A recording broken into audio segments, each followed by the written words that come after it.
Good afternoon, everybody. Hi, Laura. I'll just wait a couple of minutes to see if there's anybody else who's going to join in right now. Hello, Mary Pat.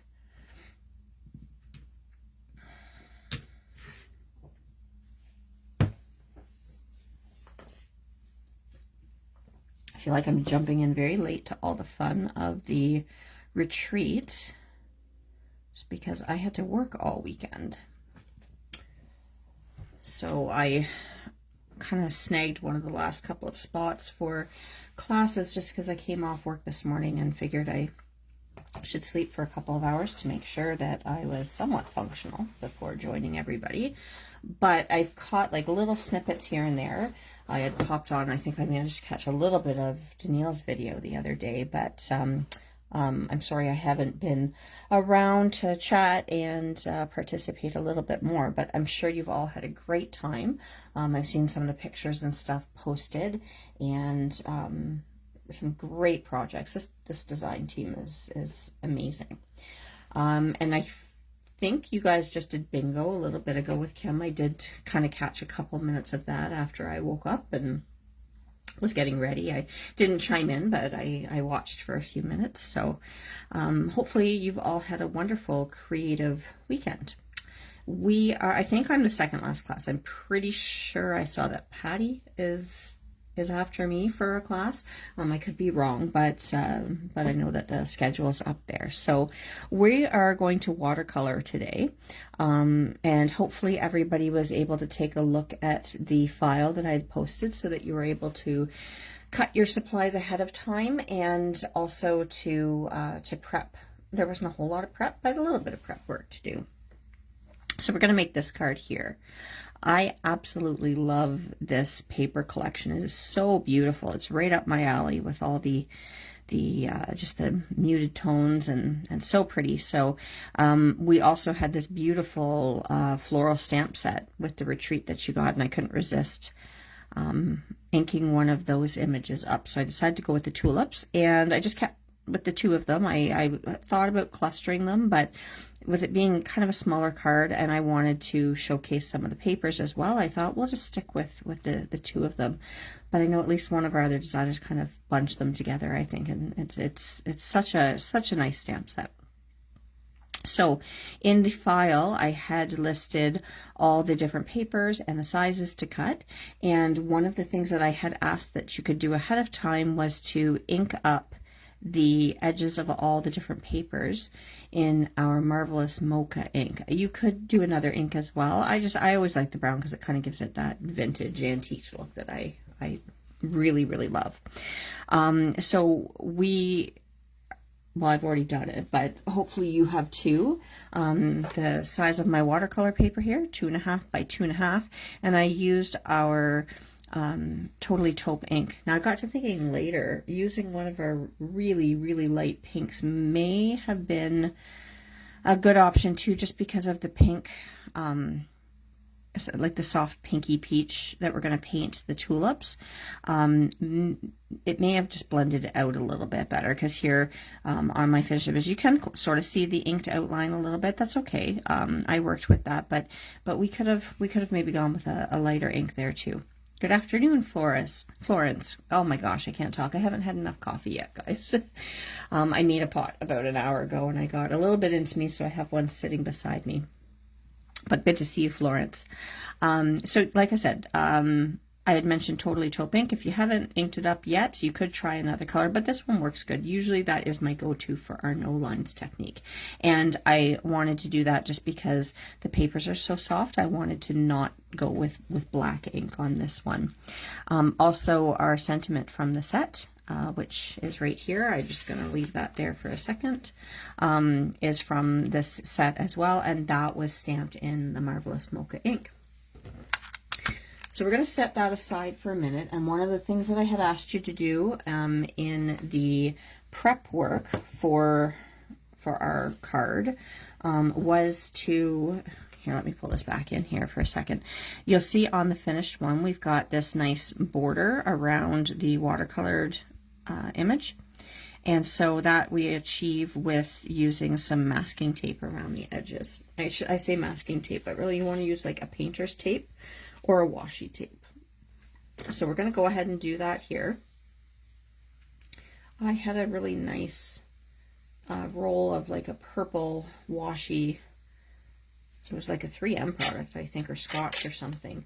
But I don't know what I did with it. So this is just a regular painter's tape. The washi is just, I find, it's a little more gently. Oh, do you like to go by flow? Well then, going forward, then we shall call you Flo. That's so pretty. I love that. So I'm just kind of eyeballing this. Oh, and you were named after your mother, were you? It's such a pretty name. So I just, like I said, eyeballed that. I'm going to put it onto that top half, and then I usually flip it over and I kind of just fold it like that. And then I'm going to grab some scissors here just to keep it neat, and we'll kind of cut close to the edge of each corner there and grab our next one.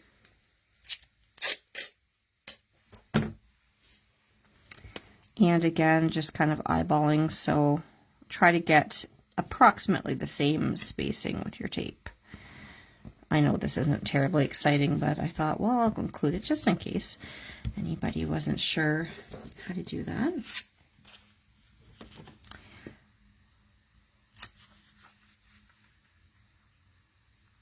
I always think it's so nice when people are named after others in their family.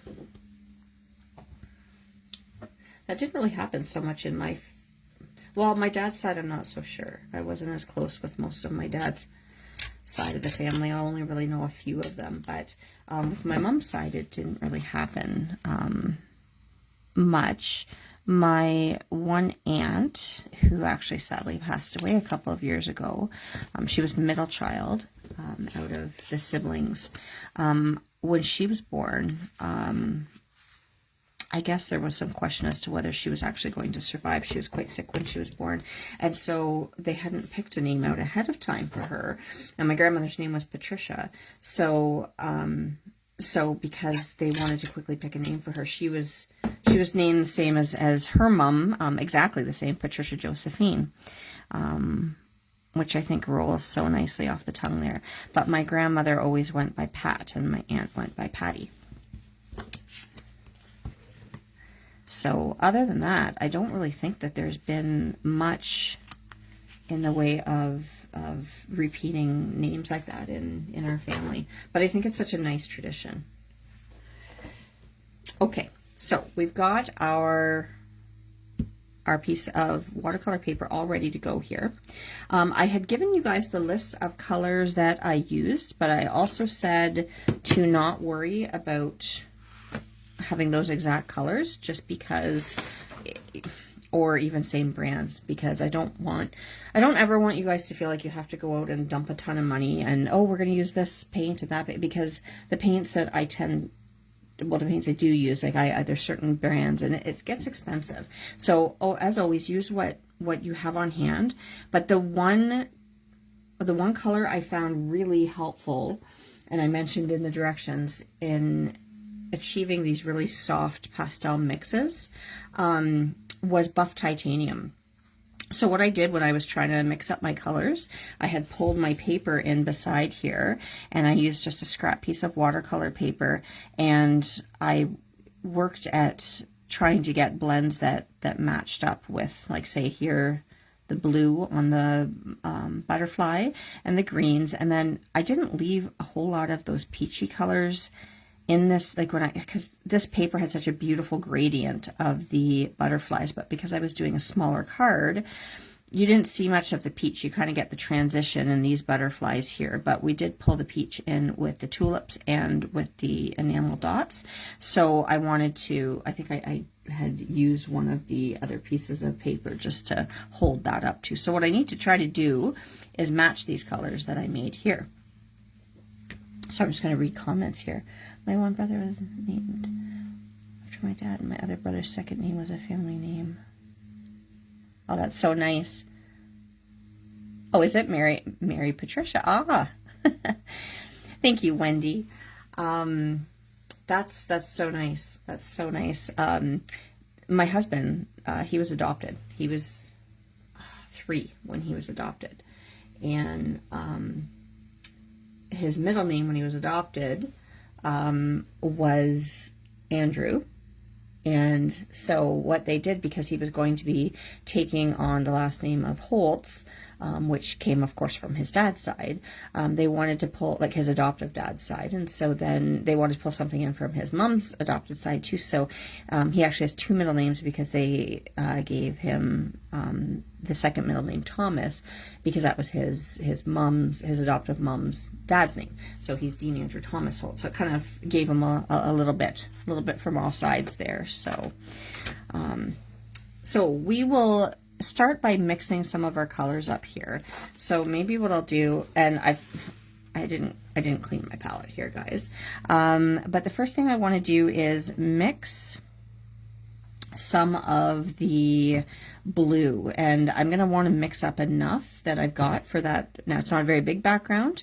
Oh, actually, sorry, one thing I'm going to do quickly, I'm going to bring it in this way here, and we're going to zoom in after I mix the colors up. For the stems, I just kind of extended them, and I'm just going lightly with a pencil. I don't want this line to show up. I just kind of extended them down to the corner here. So let me move that out of the way for a moment while we, and because I had already mixed these up here, like I said, I can kind of go with trying to match those ones. So I'm going to use my, I'm going to use a size 8 round of my new favorite paintbrush. These were a Christmas present, Silver Black Velvet. They're not cheap, but oh my goodness, they're nice brushes. So let's start here. So what I did initially, I had started with this cobalt teal blue, and I'm going to get a nice big pile of that in this well here. I'm going to try to get it off the paintbrush here. This one holds a lot in the belly of the brush here.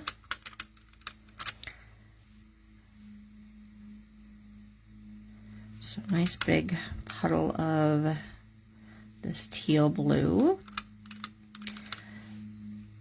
And I'll show you guys why I ended up going for that buff titanium, because when I was initially mixing these colors up, they were too vibrant for the paper. And the thing with buff titanium, and why I don't often reach for it, I find it's quite opaque and chalky. And the nice thing, like with watercolors, so many of them, there's such a beautiful luminous quality. That's also why I kind of went to like a higher quality brand, because some of the cheaper ones I find are quite chalky. But when I was mixing this up, I just, like, it was too intense, and even if I was, you know, using a lot of water in the mix, it just wasn't working for these papers. So I used a bit of that cobalt teal, and then when I was looking at my papers here, I'm like, that's too teal. This is blue, but it's kind of got like that green undertone as well. So I had tried to get it a little bit more blue, and I added some anthraquinone blue. And so when I did that, I just want to make sure I'm not losing that pigment off my brush here. I started mixing some of that blue in. I was like, oh, that's too blue now. And this was exactly the process I had when I was initially mixing the colors. So I thought it'd be good to show that to you. I'm going to pick up a little bit more of the teal. Mix that in.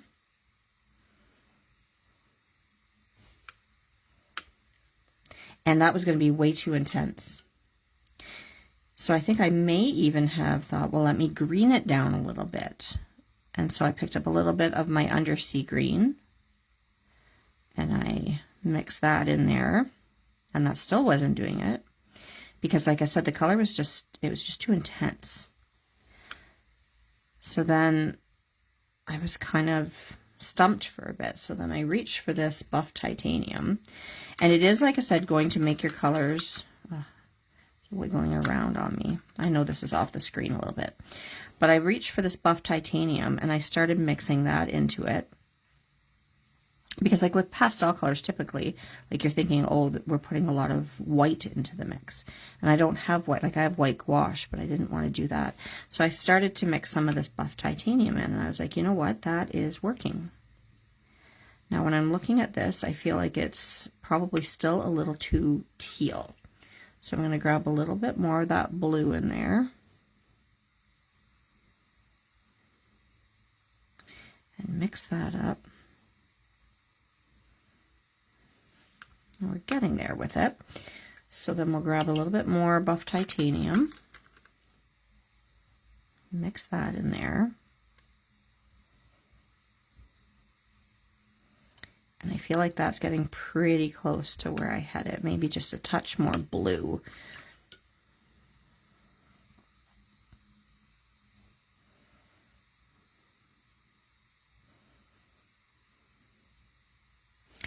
And I think that that's pretty darn close. So I'm just washing my brush off here. And let's pick a little bit of that up. And let's just see how that goes. Oh, it's still pretty blue compared to that one. So I think I'll add a touch more of the green.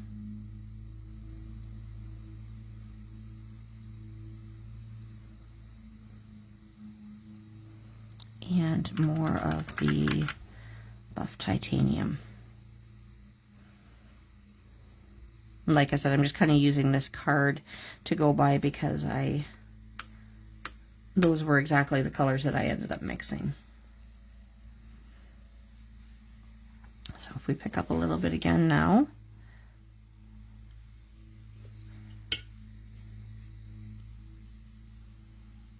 And I think that's pretty close.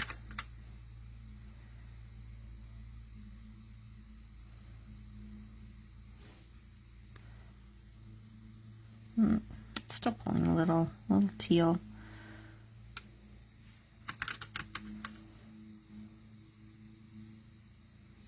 Maybe a little bit more blue. It doesn't have to be exact, but fairly close. And sorry, I know this is taking a bit of time, but we want to get our colors right, and that's part of the fun with painting. It's pretty close, so I think we're going to go with that. Maybe a bit more buff titanium in there. So I'm going to have that mixed ahead of time, but then I also want to start to mix up a green. So I think what I did with that was I took some Serpentine Genuine, and let's get a nice big puddle of that going on. And then I mix some Undersea Green into it.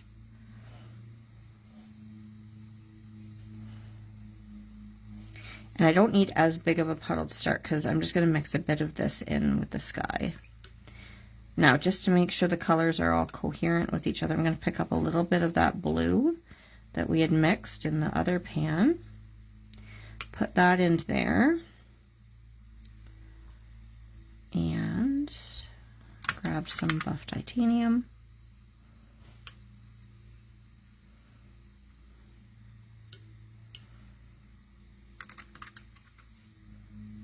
And get that all mixed up there nicely.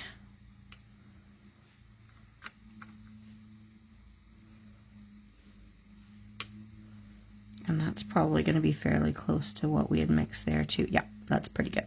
The blue's a little off, but it's not terrible.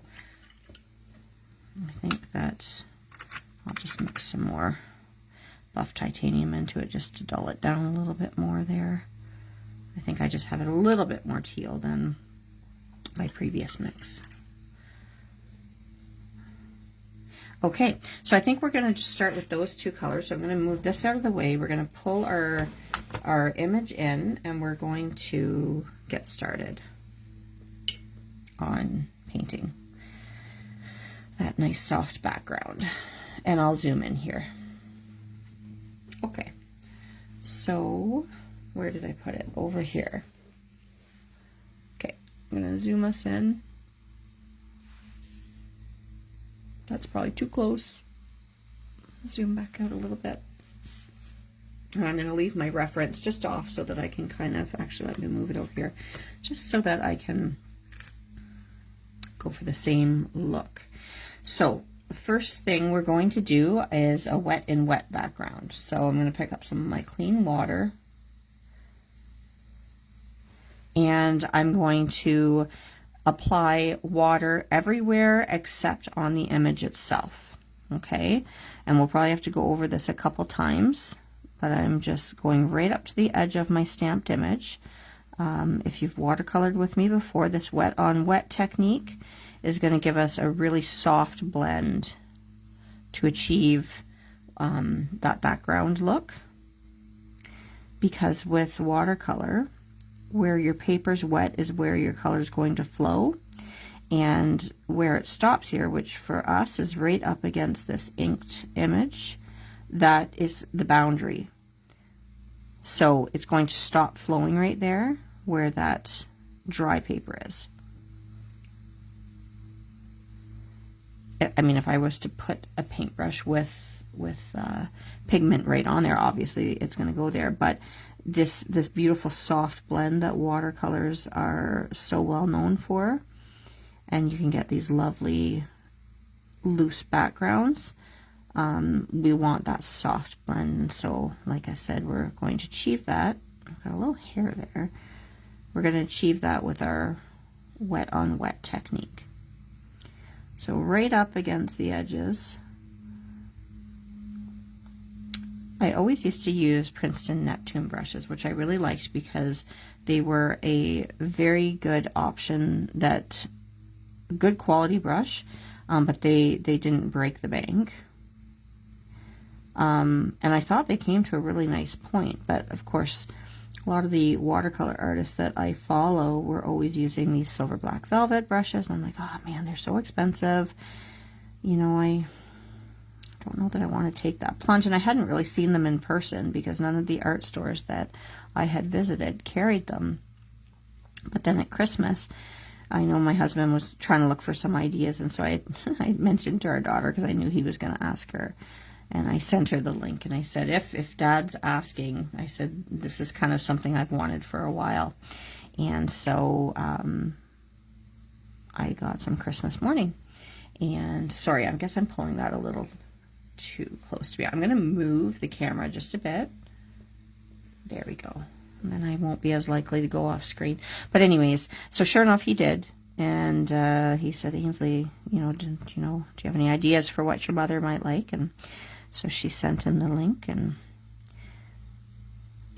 since then, I understand the love for these brushes. They come to this beautiful point. So even though this is a size 8, because it comes to such a nice point, I can still get all right in around all these little details, right up into all the little crevices. They hold a ton of water. And yeah, they're just really nice brushes. So I'm going to go over again, just because the paper's absorbed this. So I've used Arches paper, cold pressed.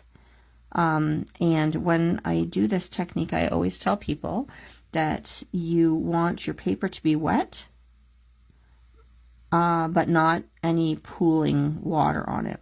So when it's properly wet, it should have a really nice sheen to it, but you don't want puddles of water. Because when that dries, then if it's like a big puddle like that, it's going to give you kind of a funny mark. And I want a smooth blend. So like I said, I'm just going over this because by the time I kind of wet that other area, this, even though it's wet, because the water is absorbed right into the paper, I want to make sure that it's evenly wet. And so now that I've kind of put that first layer down, almost, I don't know, like a primer, I guess, if you will, I can go over and make sure that I've got this evenly wet surface, and that this area is not going to be like wetter than that. So like I said, it's kind of soaked into the paper, and now I'm just going back to make sure it's all even. So if I pick this up closer, I don't know if this is going to show up. I'm just going to wait for the little bit of delay when I tilt towards the water. I think you can see that where it's kind of glistening where it's wet. So we're going to start right away. So if you look at this, what I did was I kind of concentrated most of the color down here and then I faded it out this way.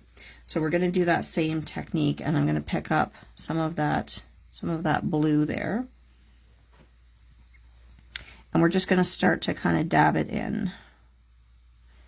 I still feel like this is not quite pulling the right color, but we're going to work with it.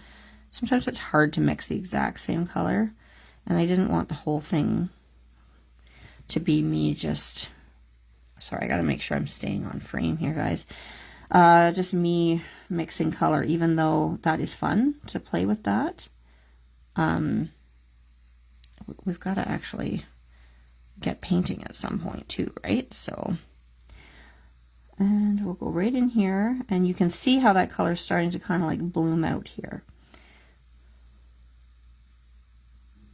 So even as I'm getting up here, I'm not applying as much paint. I'm going to go in with a bit of water after too.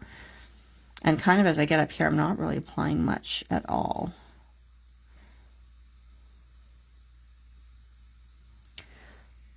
So we don't have to be fussy with this. It's just a very loose background. Okay.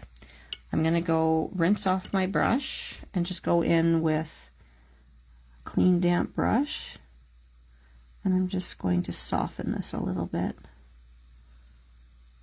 And like I said, really sticking to keeping it light up in this corner here. I may have to zoom out a bit just because I don't want to end up working out of frame, and because I move around a lot, that can happen. Okay, going to pick up a little bit more pigment, and I'm just going to add a bit more into this lower part here.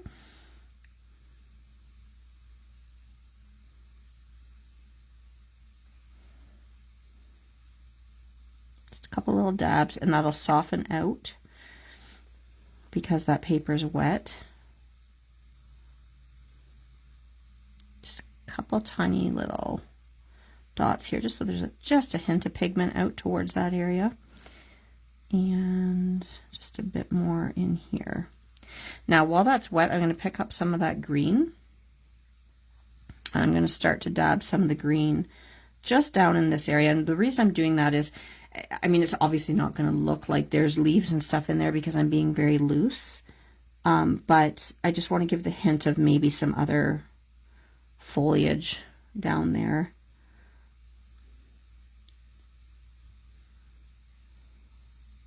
And just kind of dabbing it out. I don't want to completely cover the blue. I mean, down towards the very base here, I'm going with a lot of green. I've got this little hair there that's driving me nuts, that's kind of stuck in the tape, but it'll be fine. It's once we remove the tape at the end, you won't even notice that. And just a couple of really watered down little dabs of green as we move up. And then I'm going to pick up, I know you can't see my palette there, but I'm going to pick up a bit more of the undersea green, add it into my mix just for a bit of a deeper green, and just kind of put that right in, kind of tucked into this corner here and along the bottom a bit, just to kind of ground it a bit.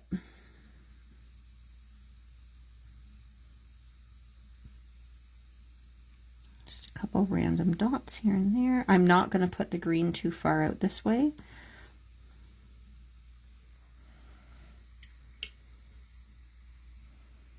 And I might just go in and pick up a little bit more blue, and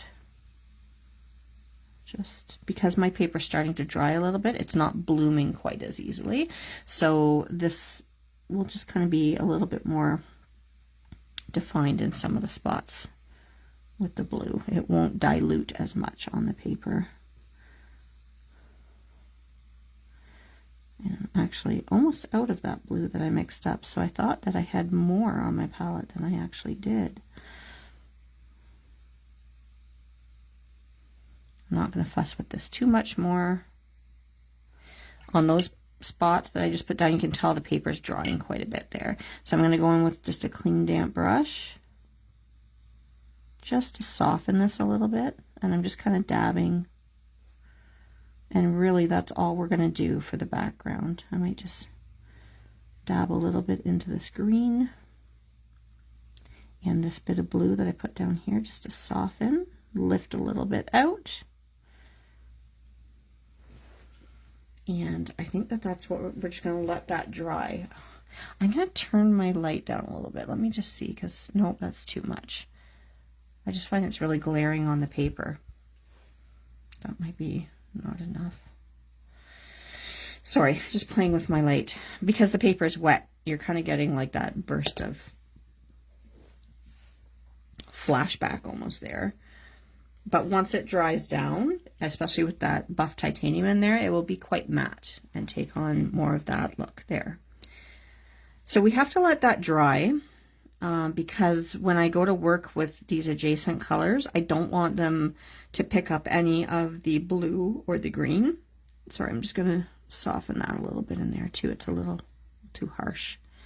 So I'm going to set this aside for a minute, and we're going to go to working on the colors that we're going to use on the flower here. So what I was trying to go with was a tulip that was a little more yellow towards the tip and then kind of peachy down towards the bases of the petals. I had toyed with pulling in a bit of colored pencil to try to add a bit more shading.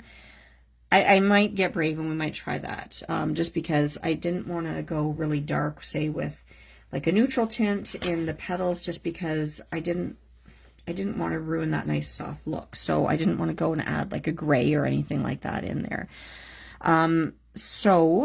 What we're going to do here, oh, that's just my paper towel. That's not good. Let me zoom out here. Nope, that's in. I always go the wrong way. There we go. So I'm going to bring my palette back in here. And I've kind of left down here in this area where I had mixed the colors for the flower. So I wanted a peach. So what I started with this one is some quinacridone rose. And I'm going to need to, because I ran out of my paint when I was working on these. I thought I had a nice big puddle of it, and then I ran out and I had to keep remixing it. And because we're making like this custom color, it's hard to go back and get the exact same ratio of the different pigments. So let's get a nice big puddle of quinacridone rose, and even though it's a big puddle, we'll probably run out, but let's just do this here. I'm going to keep adding to it. I'd rather have too much than not enough. And I'm just gonna add now a bit of orange. So I use this transparent, I've heard it, Purell and Pyrrole orange. I think it might be Purell, but let's add the orange in. You can actually see how that just like kind of almost pushed that pink out of the way. Now, I'm just trying to be careful that I'm not leaving a bunch of pigment in my brush and losing the volume or amount of pigment I've got down here. So mix that up. Obviously that's going to be way too intense for what we want. Go with a bit more orange, which, where's my little swatch? This may have been a little too peachy. I may have gotten a bit too much orange, but let's start adding the buff titanium. And then we'll just play with it the same way we did with the other colors. So we'll start mixing some of this in. And we'll mix some yellow up as well after.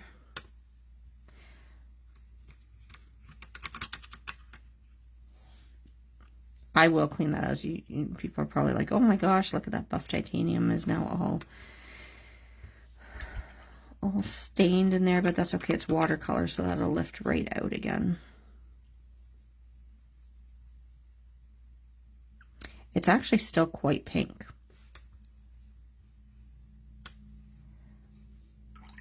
I'm going to add a little bit of yellow ochre into it.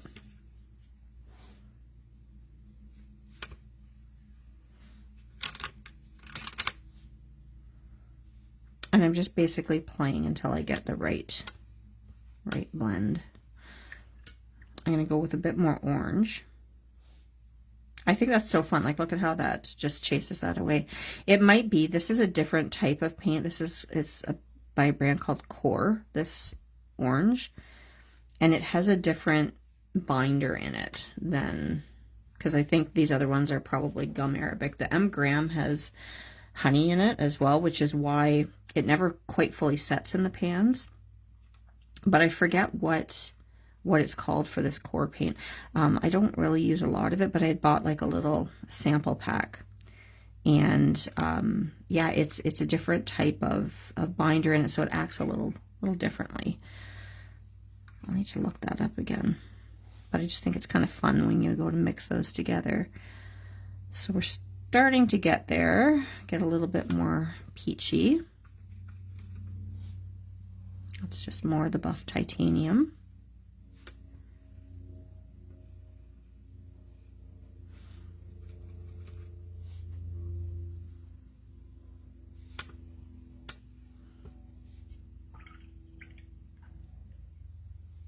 How's everybody doing there?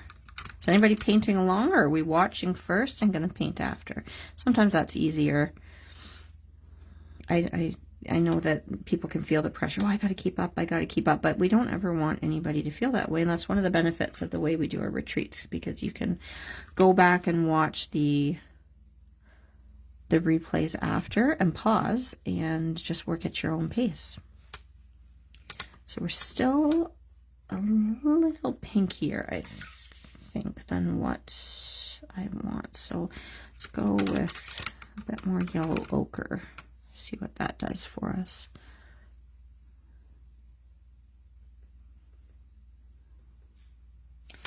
We might be getting a little closer to what I'm going for there. Let me pull in this card that I had done when I was originally mixing my colors. And that's pretty darn close. It's a little bit pinky. But you'll see even down here, like as those dried, it's a little less intense. But that's pretty close. I think we'll add a little bit more buff titanium in there.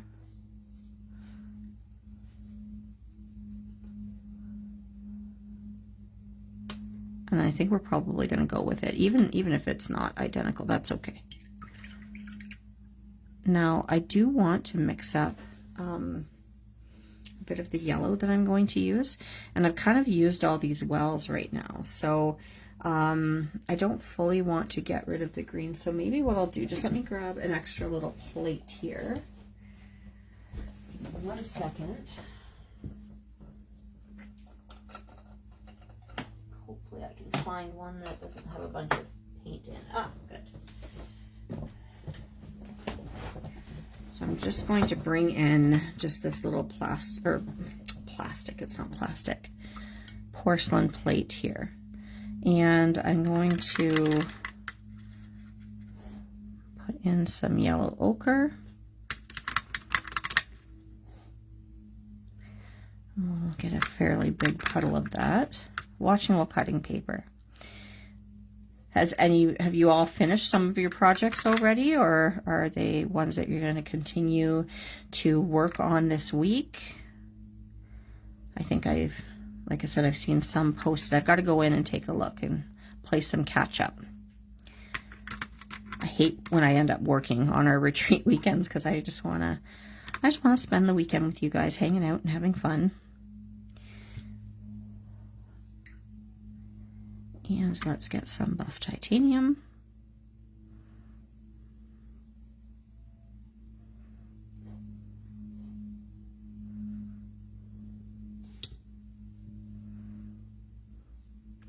And just so that it's kind of a coherent color, I'm just going to pick up a touch of that other one that we mixed up. I still want this to be yellow, but I also want it to blend nicely. Okay, so there's my colors. You always continue afterwards? Yeah. I think I would be the same too, just because, like I said, it's kind of nice to watch the progression of like how somebody's doing their image, or like if it's a special type of fancy cut card. Sometimes it's nice to watch all the way through and then do after. So we are going to zoom back in again here. I want to get you guys close enough that you can see what I'm doing, but not so close that I'm going to constantly go off the screen.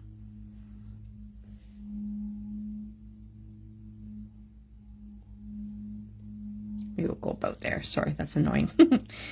All right, so this was a little fussy just in that I wanted to work wet in wet, and so I was kind of going almost petal by petal, if you will. I feel like that's still going to be a little too far away. I'm just going to have to watch and make sure I don't go off the screen too much. And I'm just going to pull that back in again. And yeah, like I said, it's just slightly off, but it's pretty darn close. Pretty darn close. Hello, Patty. Okay, so I'm just going to change the way I've got my water cups here because I want to get my clean water a little closer. I always like to have a water container for dirty and one for clean. So what we're going to do, and remember when I said doing that wet and wet, anywhere that your paper is wet, your paint is going to flow over. So if I want to kind of go petal by petal, because I'm going to want to build up a shadow in here because this petal to me is overlapping this one. So I'm going to work on this petal first, and then I'll probably go and do, say, one of these ones, and then kind of go back as it dries. So you have to be a little bit strategic. So let's wet this petal here.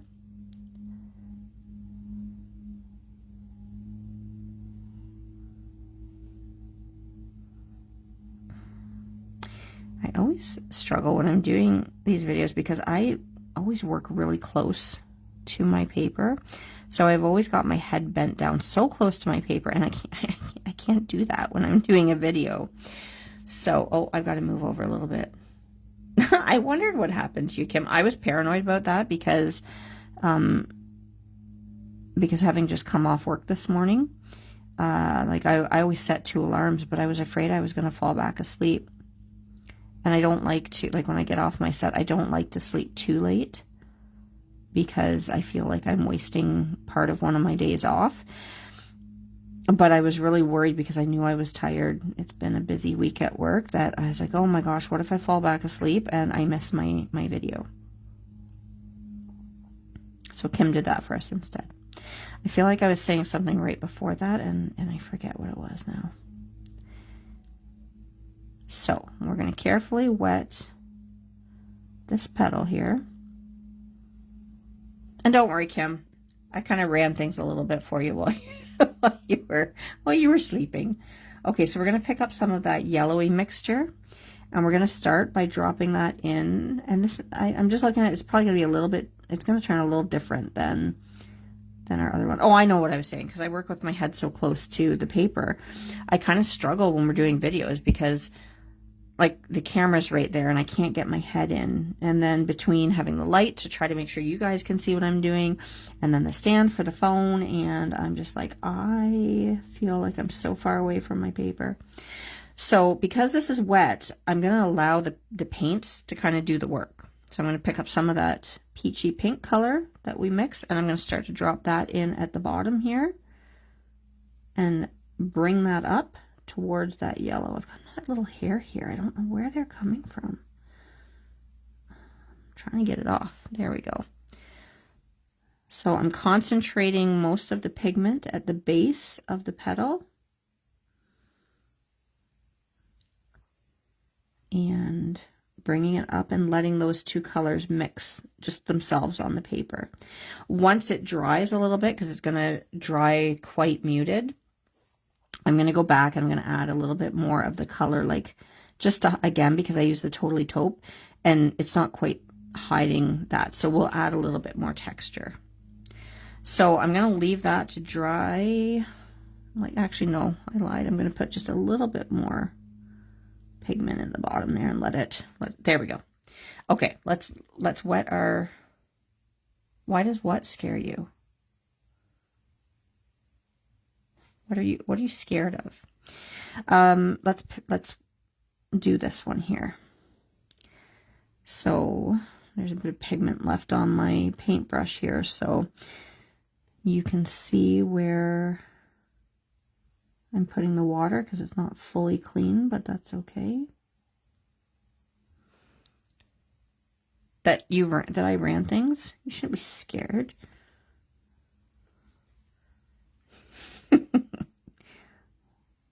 I am completely trustworthy. You know this. Well behaved all the time. Someone had to run it because there obviously wasn't a boss around to do it, right? I kid. It's Sunday today, right? I'm messed up because of working all week, but Sundays are a great day for napping, so you deserve a little nap. Okay, so we wet that there, and we're going to go back in with that yellow in the tip.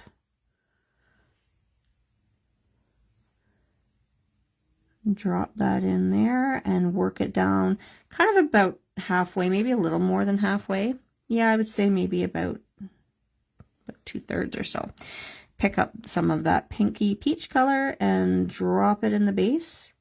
Work it up the petal a little bit until the two colors meet, and then that paint will work its magic and do the blending for us.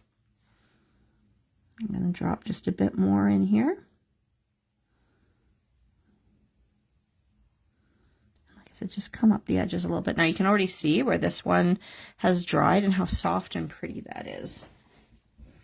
All right, next one. This is going to be dry enough, I feel, that we can now go in and wet this petal. Am I still on the screen? Yes, I am.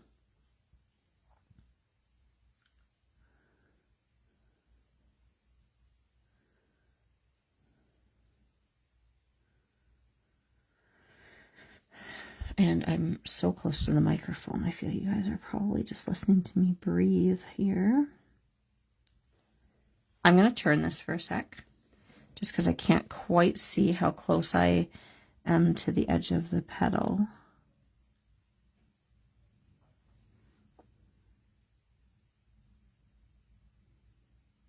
I'm just making sure I'm getting right up to the stamped outline there. Sorry, I'm going to turn again.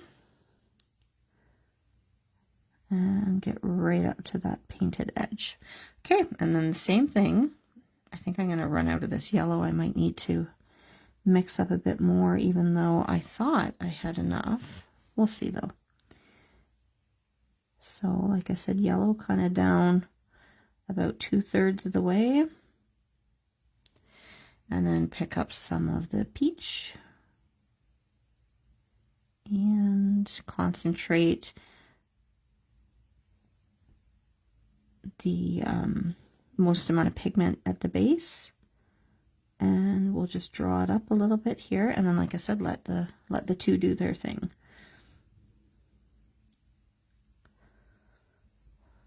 We'll just bring it up this edge a little bit.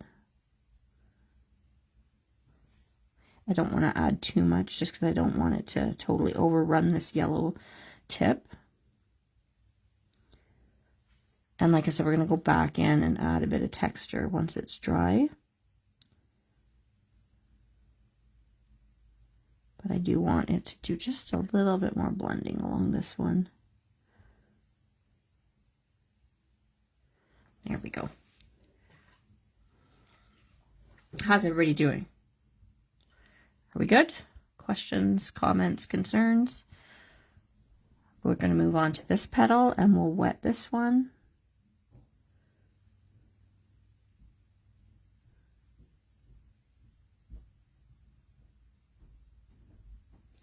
I'm going to just flip it again just so that I can see what I'm doing and see where the tip of my paintbrush is.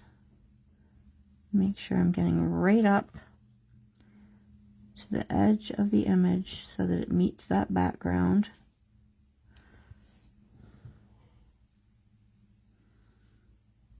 Kim, I was saying earlier how I love the paper collection that you chose for this retreat. It's so pretty.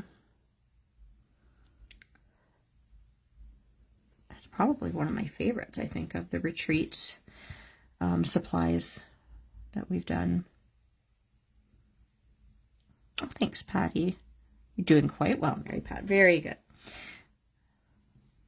And yellow in on the tip here. And I know, Kim, I think you posted extras. Did I see that? Like, as I was saying earlier, I'm still trying to get caught up on everything because I sadly worked most of our retreat weekend. But I thought I saw that you posted extras that are available. Yes? No? Am I spreading false info here? I just want to make sure everybody saw that post if they were wanting extras. I'm just going to go in and just the same thing here. I always, like, some people will adhere their paper down when they work because it can help with like the buckling and stretching. But I like to be able to twist my paper around so that my wrist is comfortable. So I don't feel like I'm fighting it. Yes, extras are in the album for claiming. Do you still have extra of the paper packs, or is it just or everything, or is it just some of the like little add-on accessories? I am going to go in now and do this top part of this petal here. There's not a whole lot of room on this one, so we'll just add in that little bit of yellow at the top. And then the pink at the base. I have lots of this pink left over. Like I said, when I was doing my sample, I did not mix up enough. I'm actually going to lift a little bit of that. So then I kind of went overkill, but that's okay because like I said, I want to add some textures in after, because you'll notice on the sample card here how there's a bit of veining, whoops, like veining in here and polka dots. And I don't really do a lot of florals, but I didn't look at a reference, but I just always think there's like texture on paint or flower petals, and I wanted to try to achieve a little bit of that. Now this, just simply looking at this, and it's probably not going to show up on the screen very well, but this is still wet because I can see a sheen on it versus these petals that are quite matte looking now that they're dry. Oh, so Kim says there is still everything available, but people have been claiming, so you might want to sneak over there and grab what you want. Depending on what's left over, I keep telling myself no more paper, Melanie, but I do really like this collection, so I may have to sneak over at the end and see if there's anything left. So I'm going to, maybe I'll go in and do one of these petals here. So we'll just wet this one a little bit.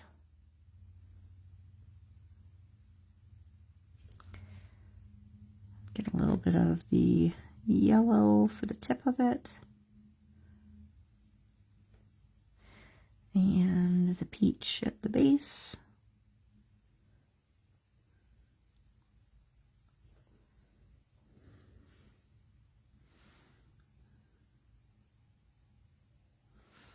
I'll just add a little bit more in here. There we go. In other words, we need to snatch it all up so Melanie won't be. Yeah, I don't know if that's helping me out or if I'm gonna feel mad that I didn't get anything. But yes, go over and grab those supplies. We've got this tiny little strip in here of a petal. So let's go in and do that one. A little bit of yellow at the tip of it, and then peach at the bottom. This one isn't, there's not a lot of room to blend on this area here, but we're still going to try, and like I said, we're going to add some detailing in after we get all of our petals done. So there's one. Now I feel like even though we just did this one, oh, I'm off the screen. Even though we just did this one, I feel like it's probably dry enough that I want to do this bigger petal in the middle here. So let's wet that one.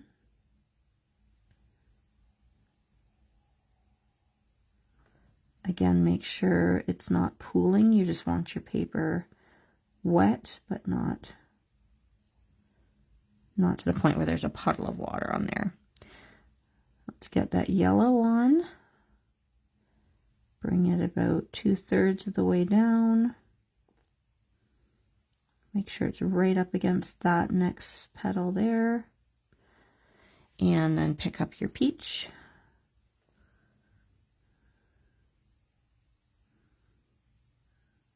And bring that up to meet the yellow and allow them to just blend naturally. And I'm just going to pack on a bit more of the peach to the base and just kind of where it's meeting those other petals. And then otherwise those are going to blend themselves. I'm going to have to wait for a minute to do these two just because I need to let that area dry. So maybe what we can do in the meantime, thank you, Kim, is I'm going to pick up some of that peachy color. And now that these areas are dry here, I'm going to just start to add some detailing right in. As you can see, I'm not wetting it first because I don't want these to blend out. I want the texture to show. And like I said, I don't know if this is accurate for the way a petal should fully look. I'm not a floral painter, like accurate for floral painter. There's some beautiful botanical artists, but it's not something I've really done a lot of, but I just want to add a bit of texture in there. Same thing here. I'm going to add a little bit more along this edge here, just so that this petal stands out a bit, like almost like it pulls it forward. And we'll do the same thing here. And this is why I like this paintbrush so much, because like I said, even though it's around 8, it comes to such a nice point here. Now I'm just going to turn this that I can get these details in without having to switch to a smaller brush. I don't know if you can see like almost like how that comes almost like to like a needle point. And there's my, man, there's a reason I'm not a hand model. But it just comes to such a nice fine point. So I'm kind of going up the edge here, adding a little bit more pigment that's going to help to kind of hide that inked line.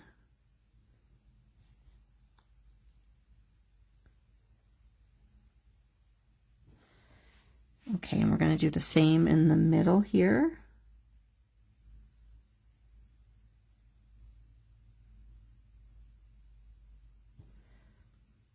I'm going to, turn that back. I try to go slowly because I don't want you guys to get whiplash as I'm spinning this around.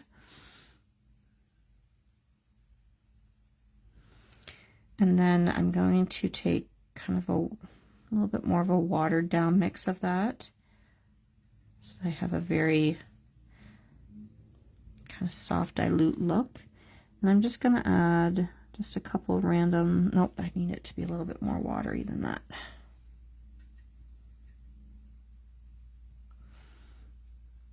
Just add just some dots. That's not really watered down enough, so I'll go in with a clean damp brush after and just kind of soften that a bit. Oh, I'm struggling to get that in. I think it's because I didn't re-wet the paint enough on my palette, and I was going to quite a dry section, so I just think I need a little bit more water. And I don't want to add like a ton of them, but just a few, just for some texture. Same thing here.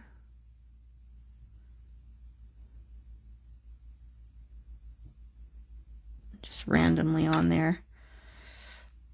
And then I'm just going to soften them a bit with a clean, damp brush. I need a little bit more pigment in that one there. And then just go back to those lines again. Okay, we can now, oh, do you have them too? It's, they are nice brushes, eh, Patty?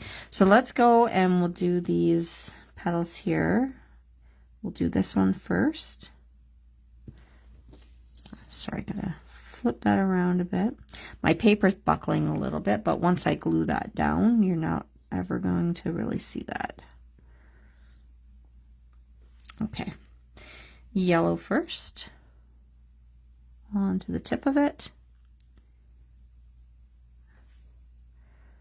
Bring that yellow down and grab some of your peach, and I'm just going to flip it to make it easier for me to get this point of my brush into this area here.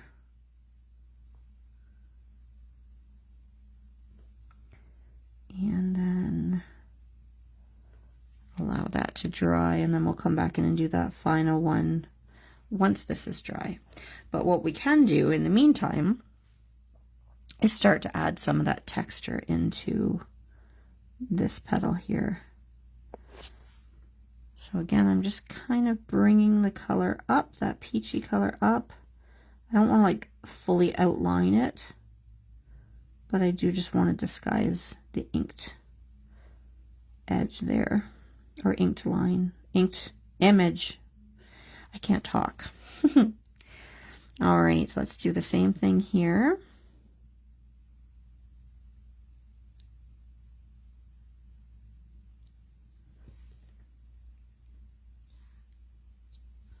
I'm going to just turn this for a second.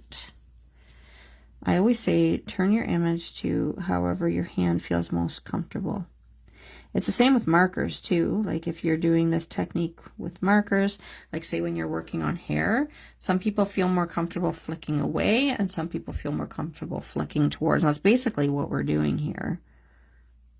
I'm just adding a couple like little texture marks in there.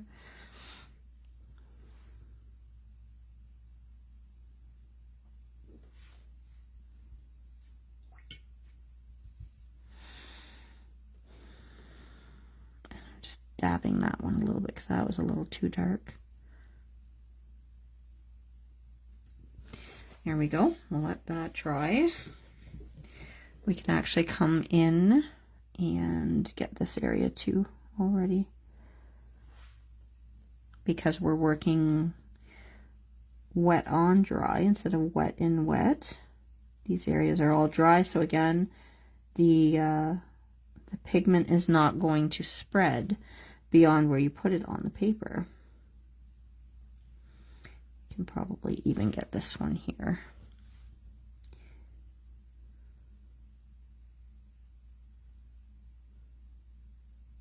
There we go. Just get maybe a couple more little dots in there. And this last little petal here, I think we can do that as well. Yellow on the tip.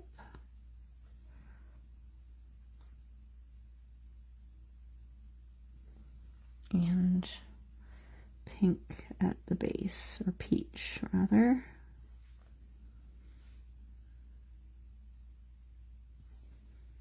Now that I just can tell right now I put too much of the peach down. So I'm going to add a little, I picked up a bit on my brush there. I'm just going to add a little bit more of the yellow in.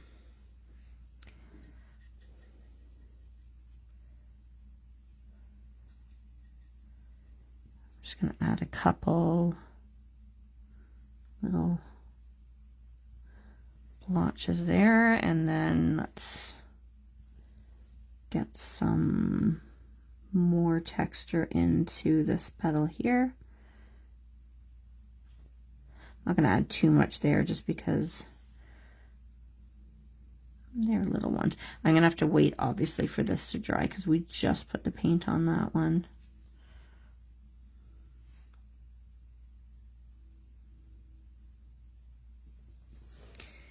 Okay.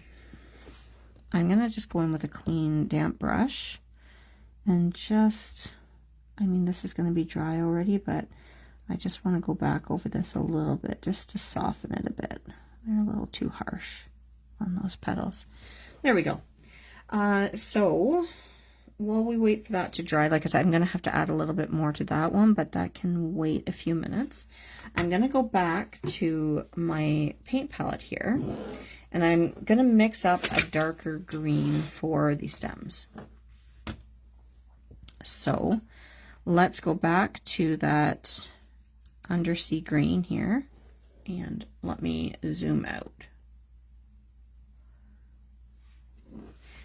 And just flip my paper towel around here. So I'm going to go back to my undersea green and mix some into this pastel green that I had mixed up there. And I want this to be a little, like, because I'm mixing it right into what we were using, it's going to be really harmonious with what's already on our piece, but it's going to be a little bit more intense. And then I'm going to, a little bit over here, I'm going to take some of that Serpentine Genuine and just mix a little bit in here. So I've kind of got a couple variations of the green. And then I'm also going to grab just a little bit of this neutral tint. I don't want to use too much because this is such a nice soft piece, but I do, like I said, just want to have those available to me. So I'm going to move that back out of the way here. Let's bring this back in, and let's start on this stem because the way I kind of drew it, it's kind of tucked behind this one. So let's zoom back in again. Nope, that's out. I always do it the wrong way, without fail. And we're going to take, again, just water and make sure you get right up to the edge of that stamped line so that you're not going to have any gaps. Excuse me, sorry. Right up underneath where the flower bud starts. And we'll go right to that little pencil line that we made. And let's pick up some of that lighter green. And let's drop that in.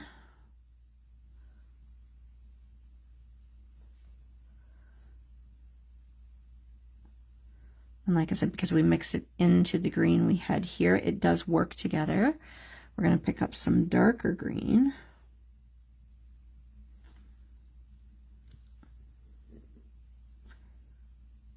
And kind of drop that in. I'm going to mix a little bit more neutral tint into it.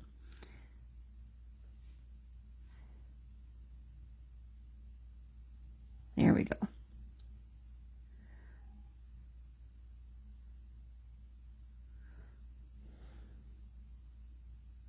And just down this side here.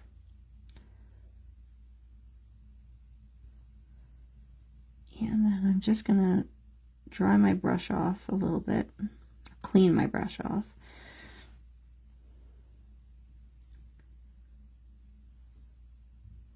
I'm just going to deepen that along there a little bit more, and then we'll let it dry and we'll come back in and add a bit of texture into that as well. But I'm kind of letting that darker green and the lighter green blend together on my paper, similar to how we did the flowers.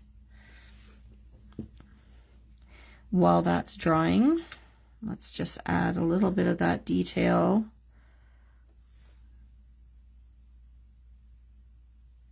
into that petal there. There we go. I'm just going to pick up just a little bit more of that. And I'm just adding a bit more of the peach right over top of a bit of these lines, just because they ended up being a little too stark for what I wanted. So I'm just softening that up a bit.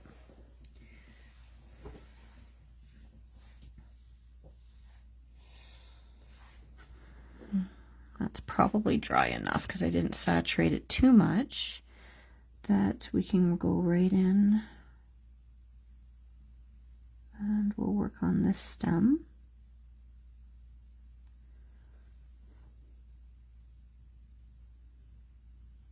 I just need to turn this for a sec, guys. Here we go. So we'll go in with that lighter green mixture again to start.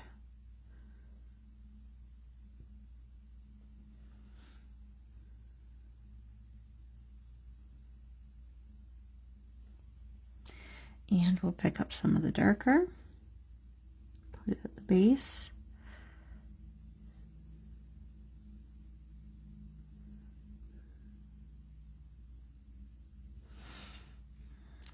Just mix up a little bit of the darker again.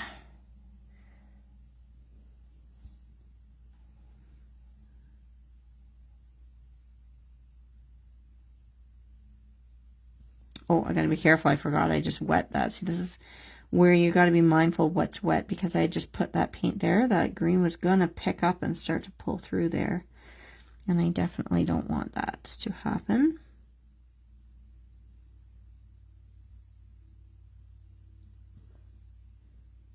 I want to leave this edge with a little bit more of a highlight. So we've got to let that dry a little bit, but we can go back into this one here. I'm going to take a little bit more of the neutral tint to mix into that green. And I just want to get, whoops, that's a little too much.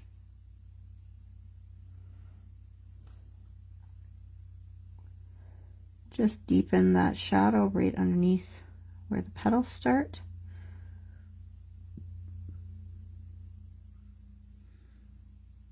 I'm living a little dangerously here because this is a bit damp.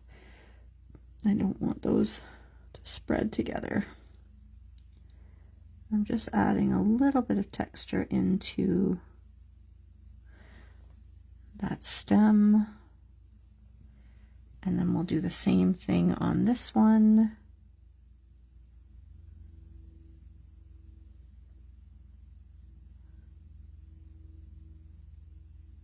This is still a little wet in here, so as you can see, that's not holding that paintbrush stroke quite as crisp, but that's okay. I don't mind that. And probably what I'll do is when that dries fully, I might go in with that lighter green and just kind of pop a little bit over top of that. But otherwise, that's pretty much done for our image.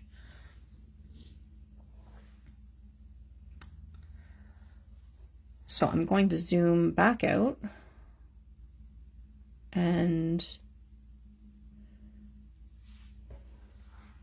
I'm going to go ahead and take the tape off because, like I said, the only thing at this point that I'm going to do, like when this dries, is just put a little glaze of the lighter green over top. So let's go ahead.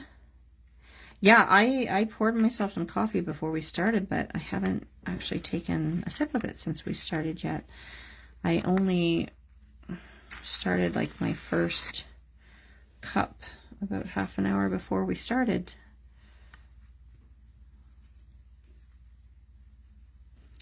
So like I said, I'm just going to go ahead and start pulling this tape off here carefully because you don't want to tear your paper.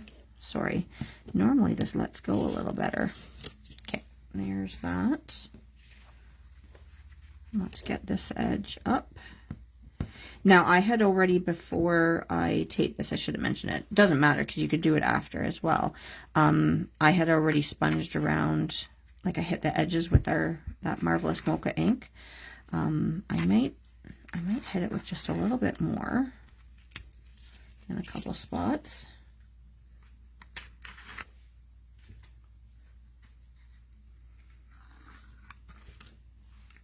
There we go. I'm just going to grab my ink dauber here. And like I said, I've already gone around it in the brown, but I just have a couple areas I want to have a little bit more. There we go. that should be dry enough now that I can just do that last little bit that I wanted to before we start assembling our card. Nope. Hold on, I'm going to add actually just a touch of yellow ochre into that green. And because we use that yellow ochre elsewhere, it's going to work just fine.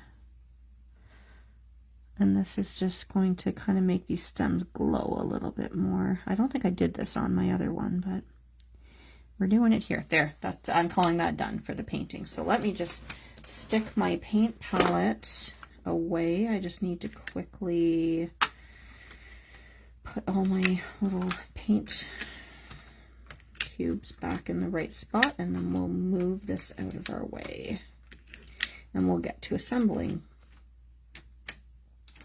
I hope that the way that I did the file helps you guys, like when I take the picture that has the like all the papers with all the measurements on it. I don't know if it looks like too busy. Sorry, I just need to set this aside somewhere.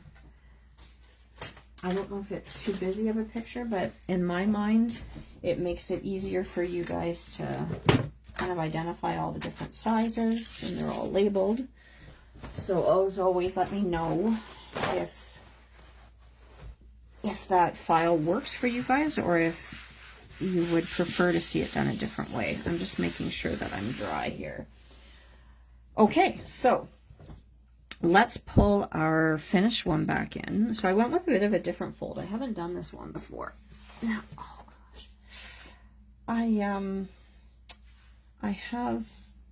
injured my one shoulder quite a while ago at work, and my other shoulder's starting to go. So sorry, I reached the wrong way there. Our card base here, the way this card works is your front is a little smaller than your back, and that's because there's this little flap we're going to fold over here. I mean, you could, I guess, just have cut this shorter, but the template that I found, oh, that's way too close. Hold on. There we go. But the way that the template that I used, this piece folds over. Actually, let's jump ahead. So this bird I showed you in the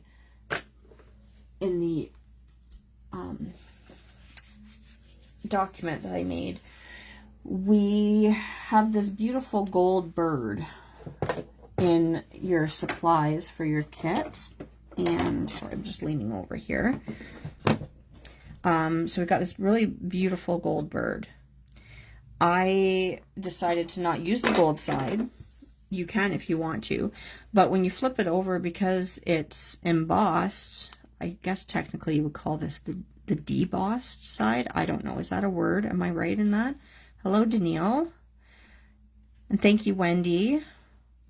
I'm going to use this one just because I know that there's the gold in the paper here, and you could use the bird that way.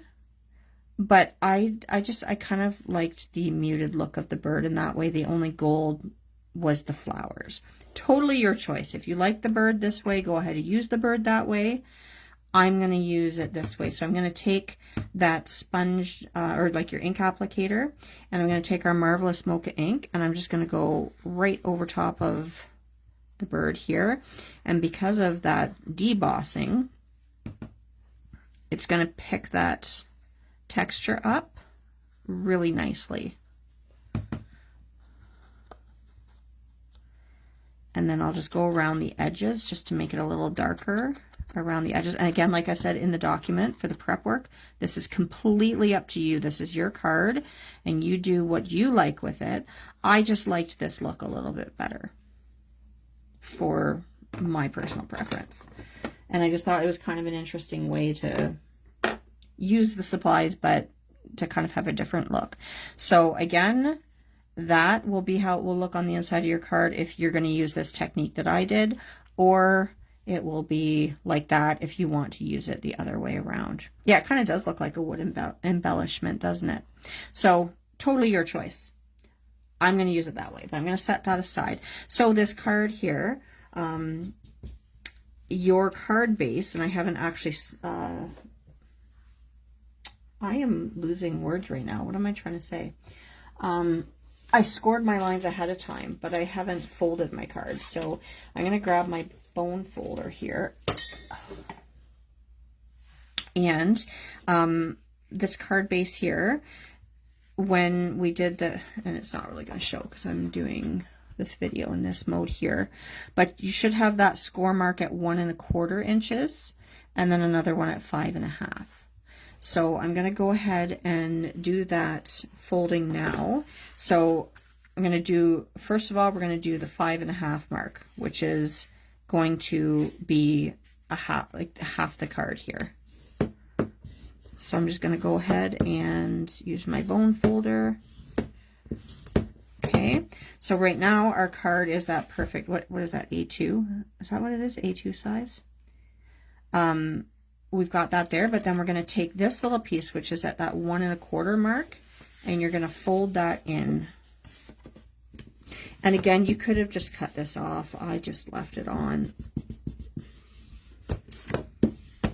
And we're going to fold that down. And now that we've used this, I'm going to erase these pencil marks. That was just for the picture so you guys could see where the score marks were. And I can get rid of this. And so you should now have something that looks like this. And what I'm going to do is I'm going to go ahead and this little flappy piece here, I'm just going to go ahead and secure that down.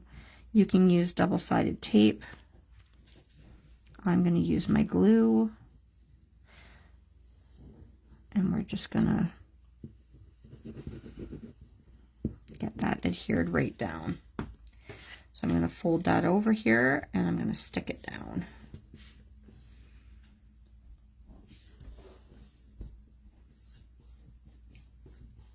So that gives us our card base there, okay?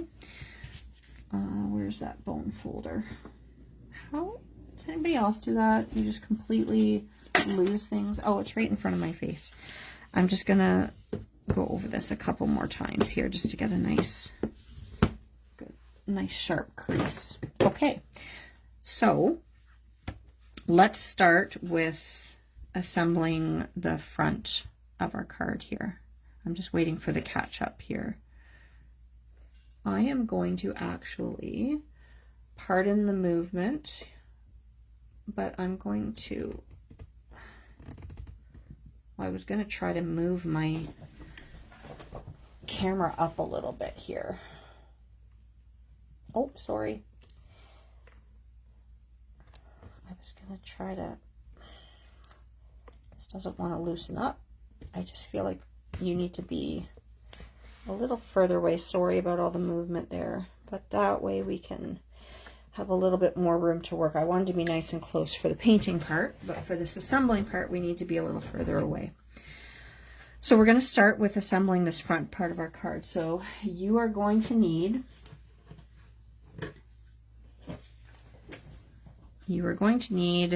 this 4 1/8 by 4 1/8. Sorry, I can't. 4 1/8 of your colored cardstock by your 4 by 4 of the butterfly paper. And we'll just take our measurements off there. I'm going to set that card base aside for a minute. And we'll go ahead and, I don't feel like this is the boring part, watching me assemble the card, but so I'm going to take that, and I've inked all my papers up ahead of time.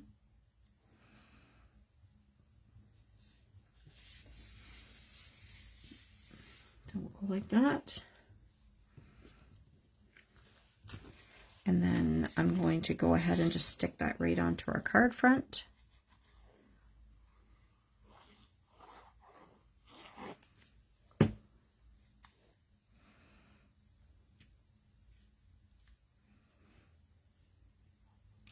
So you're going to want to make sure, like if I open this up here, that you've got like a little bit of your white cardstock showing there.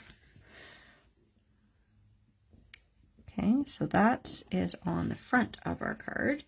Let's now go to doing the inside.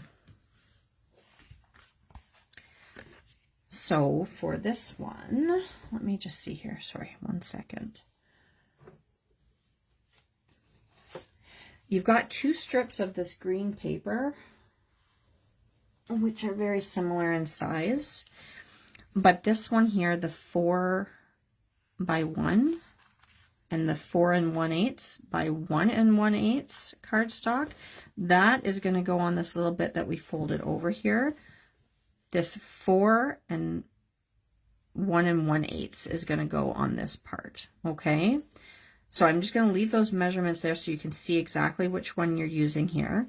We're going to get this piece on first. So again, you want the cardstock that was cut at 4 1/8 by 1 1/8. So it actually, sorry, went that way because I always do my measurements like this way and this way.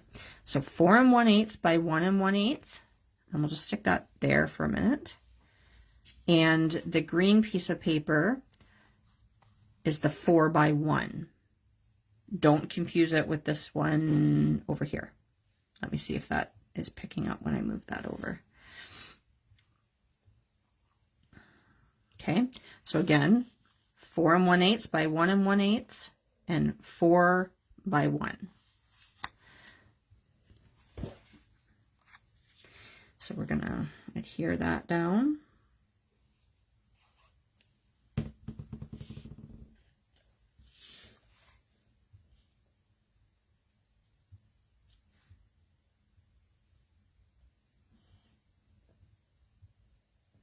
Got a little bit of oozing with the glue here, and that's not good with the Tombow because when it dries, it stays a little tacky. So I just kind of clean that up a little bit there. That's why with the Tombow glue, I tend to stay further away from the edge because when you go to put it down, like it spreads, and I don't want it to ooze out. So we're going to stick this one on this flap here. Okay, and then let's pull in this piece here. So this is your 4 1/8 green card. Well, I use green, whatever color you used. 4 1/8 by 2 3/4. And then this piece of paper here, which is your 4 by 2 5/8. Okay, so again, cardstock 4 1/8 by 2 3/4, and this one is your 4 by 2 5/8. So I'll just stick those here again, just for reference, that it's this piece that we're working on here.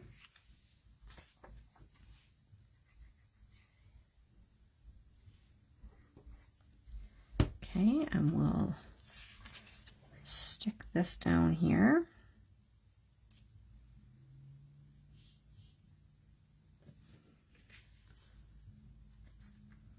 And then we'll go ahead and we'll stick this piece down here. So you've got that little lip of white cardstock there.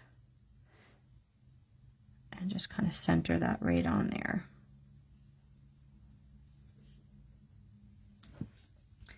While we're here, we can grab that bird. I'm just going to go ahead and stick him right on. Carefully put just a little bit on his feet. I don't want this glue to ooze out, especially on the interior of a card. And I put him so that his feet were kind of grounded on this piece here.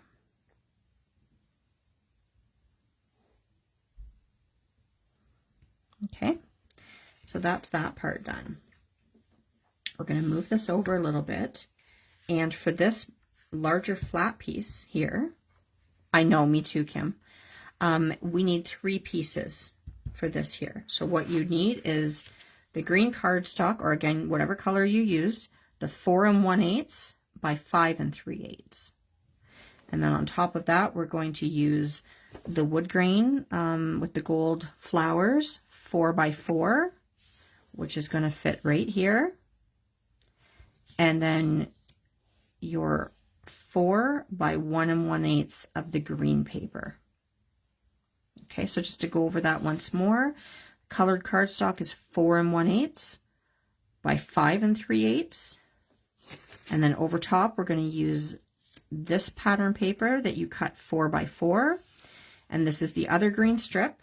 It's different from that one, but this one measured 4 by 1 1/8. Okay, so I'm going to leave these measurements here. The blue, of course, being that was the green cardstock underneath. Hopefully this layout's helping a little bit here. So we're going to take this, and actually just to eyeball this here, I want to make sure that these are going to meet properly. I'm going to go ahead and stick down the green first.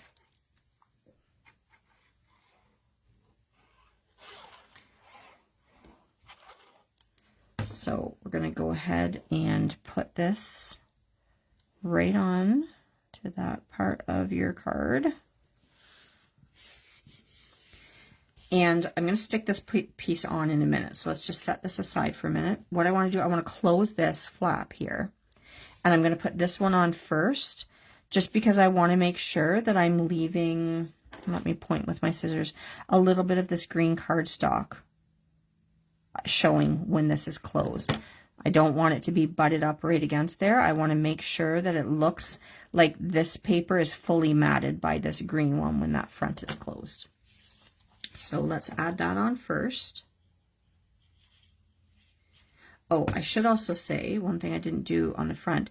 I went, because this is showing like this, and this is a solid piece, but I inked around all the edges of the green cardstock that's going to mat. I put a little bit of brown ink all the way down here, so that when I put this paper and the other one, it looks like this has been sponged the same as the perimeter, if that makes sense. I'm sure you can see that mark. It probably just looks like my cardstock's dirty, but that was intentional.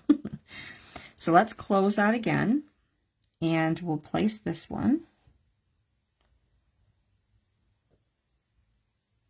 so that, like I said, you're going to have a bit of that green cardstock showing right there.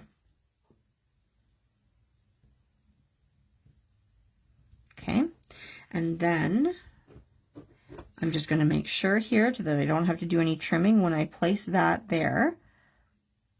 And I haven't glued it yet, but I'm just taking a look that when I close it, that's not going to be showing. So we'll go ahead and glue this one down. And I'm going to start kind of over on this side here. So you're going to have a bigger gap between these two papers than between the edge of your cardstock and the edge of your pattern paper. Hopefully that makes sense to you. But because I sponged down that green cardstock, it still looks the same as all the other pieces. So make sure that that's there, and then just do one more check, and see, you can't see that when it's closed. Okay.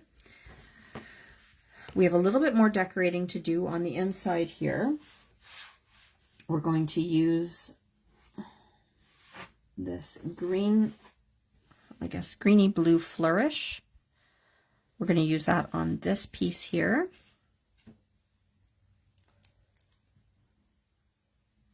Oh, I think I might have just used a little bit too much glue. I'm just going to take a scrap piece of paper and just scrape a little bit of that glue off. There we go. And let's turn that around. And we're going to put that right here. And then when we close this, I did put, oh, I think one of my dots moved on my sample card. Don't know how that happened, but there we go. So I put a little cluster of 3 of the enamel dots. You can choose whatever colors you like. So I think that for this one, I didn't have any more of the dark blue that I left there, but I think I'll do a light blue, and you can position these however you like. Was that the same color? Actually, sorry. before I fully press that down, I'm going to change my mind. And I'm going to do one of the kind of muted greens. There we go. And then, because I wanted the bigger one of that, and then we'll do a smaller blue. And then maybe we'll do, let me just see, pull this in here. I'm going to do the peachy one. On this one, I did a darker blue, a pink, and a peach, but do I want to do the pink? No, we'll just leave it at that. Again, you can add more. You don't have to add them at all, whatever you would like to do. So that's the inside of our card done. So we're going to finish the outside. So I have our watercolor piece of paper. And then you are going to need the 2 5/8 by 2 5/8 colored cardstock. So again, 2 5/8 by 2 5/8. And we're going to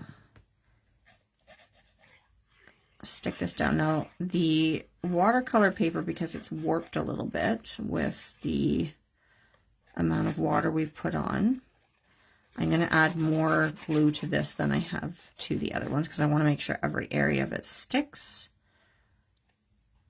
because I got to try to make it flat. So let's go ahead and get this down.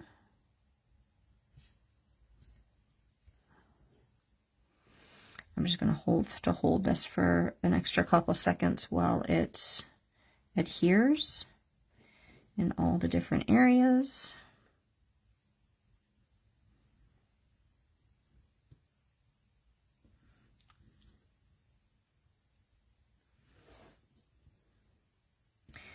So I'm just making sure that that entire piece of watercolor paper is nicely stuck down to the cardstock and there's no gaps. I did get a little bit of oozing with that glue, so I'm just going to go in and scrape that off before it dries. I think that should be good. Okay, so that is going to end up there, but before we do that, we're going to take our sentiment, which was stamped in the Marvelous Mocha ink. So that's on your 2 3/4 by 2 1/4 piece of pattern paper, which was cut from this piece here, the same piece. Okay. And to mat that, you've got your 7/8 by 2 3/4 piece of colored cardstock. Okay, 7/8 by 2 3/8, and the 3/4 by 2 1/4. So let's stick that down.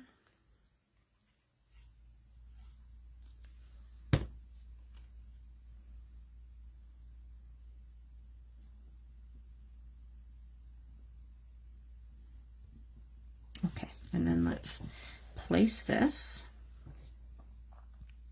So we're going to put that right about there, pretty much the middle. And then this will just be offset a little bit like that. Okay, so let's get this stuck down. And I'm going to add a little extra to this one too, just because that watercolor paper is making it want to bend a bit. So I love how well this glue adheres, but like I said, I got to be careful that it doesn't ooze out at all, because otherwise you get like these tacky areas.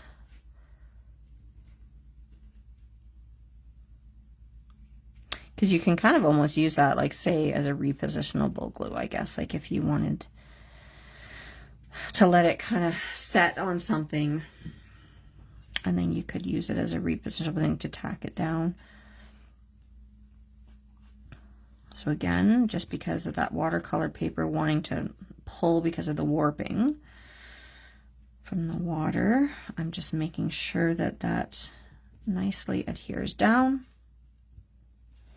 So now we'll get our sentiment.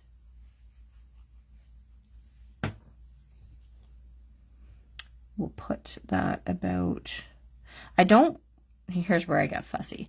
I don't want the edge of, or like this edge, to line up perfectly with the edge of the painted area there. It just bugs me when it fully lines up, if that makes sense. So I'm going to put it up a little bit so that it doesn't completely line up with that painted edge on our image. And I want a little bit of a gap here as well.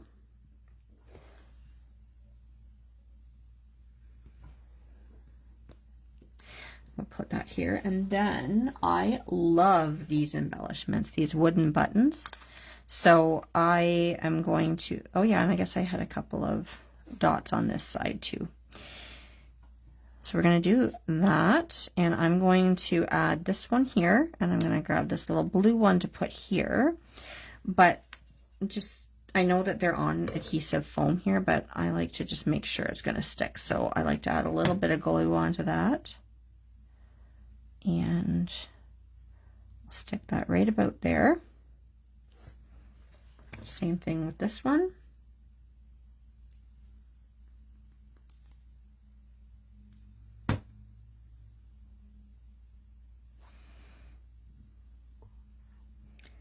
And then you can grab those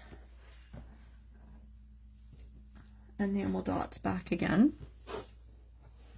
And I did 2 here and 1 here. So they don't have to be exactly the same. I think maybe I'll go ahead and I'll put a peach. Oh gosh. Okay, I'm going to use my scissors to position that a little bit better. I'm going to stick a peach one there. And I'll put a blue one there. And I think I'll put a pink one right here. And then that pink kind of ties into this button here. Okay, let me just move stuff out of the way here because I think that that's it, folks. Just tidying up here. So I'll just move the completed one out of there and we'll just look at the one we just did. So that's it. We watercolored our image from our beautiful floral set. And then there is the interior of our card. And the reason I like this, you have a little bit of room here to write a message, and then you've got this too, which is why I cut it so that the flowers like framed either side of it. One more thing we do need to do, and did I leave it out? I did not, so let me just grab a pen. Thank you, Kim. I'm going to just sign the back of the card because I like to do that.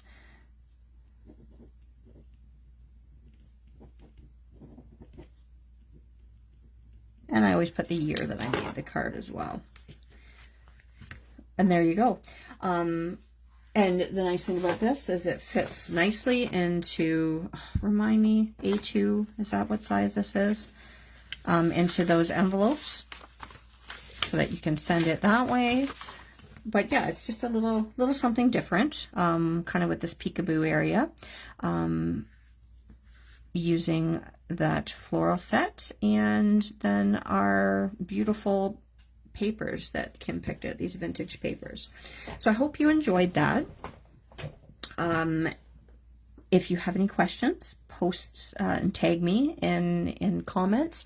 I can't wait to see what you guys have done with this. I can't wait to see your finished images. And don't forget to check out, like I said, if you are wanting any extra supplies from the kit, that Kim posted that in there, so you can claim those. I might do that myself.